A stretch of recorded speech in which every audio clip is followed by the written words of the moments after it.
שלום לכולם, קוראים לי דוד קרסף, אני עיתונאי ספורטיבי וזה ערוץ פלנט ג'ודו. עכשיו אני רוצה לדבר עם כוכב עולה וחבר נבחרת ההיאבקות בישראל, יורי קלשניקוב. שלום יורי. שלום דוד. קודם כל אני רוצה לשאול אותך מה חדש, איך אתה מרגיש ומה אתה עושה כרגע. אז חדש, התחלתי לעבוד בבית ספר צמוד לעולם הספורט שלנו. אנחנו כל הזמן עובדים בקידום הספורט בישראל, ואנחנו כבר הבנו הרבה שנים שבלי לימודים קשה מאוד להתפרנס רק מהספורט. אז אנחנו בתוכנית שלנו פה בבאר שבע מכוונים את הילדים גם ללמוד בהצטיינות וגם להתאמן בהצטיינות.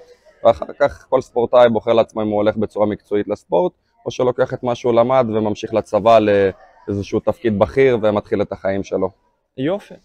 והשאלה השני שלי זה, אני רוצה לדבר על מחזור אולימפי שעבר. מה היה בארבע שנים שעברו ומה יצא לך, מה עלה טוב?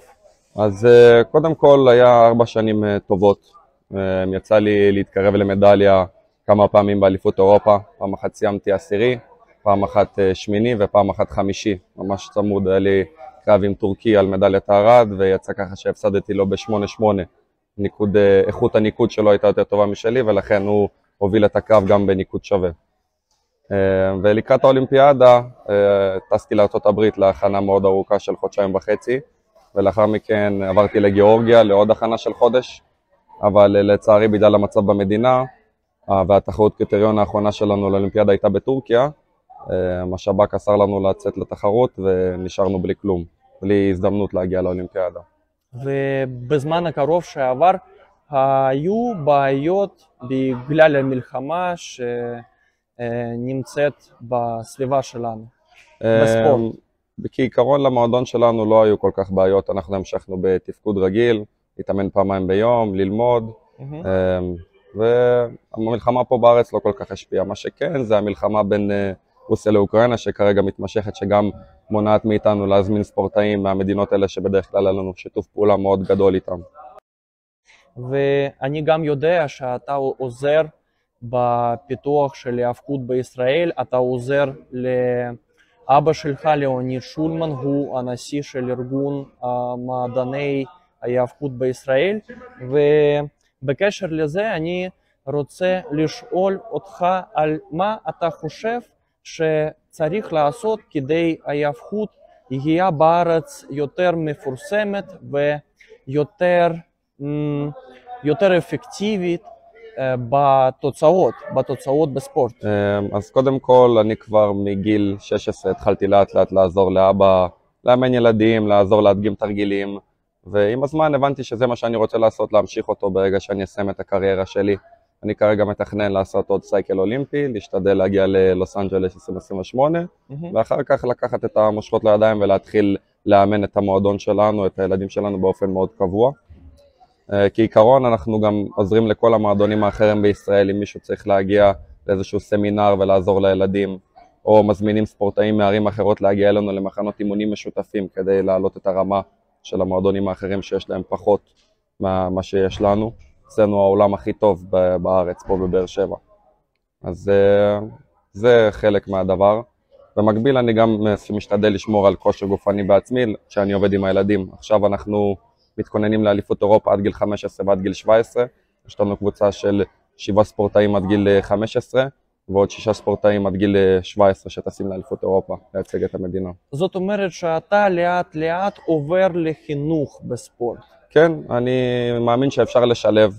כמובן שלקראת האולימפיאדה, בגלל המצב הספורטיבי בארץ, שאין עדיין רמה מאוד גבוהה של ההיאבקות באזור הבוגרים, הגיל של הבוגרים, אז אני אצטרך לטוס להרבה מחנות אימונים ולשהות הרבה זמן בחול, שזה קצת יעצור את העבודה שלי עם ההתקדמות של הענף בארץ. אבל כמובן שאני אחזור לזה ברגע שלוס אנג'לס ייגמר, ואני מקווה שאני אהיה שם. כמו מאמן, כמו אלוף. מאמן, כן. אבל כן, יש לך תכנית לקחת משהו בעתיד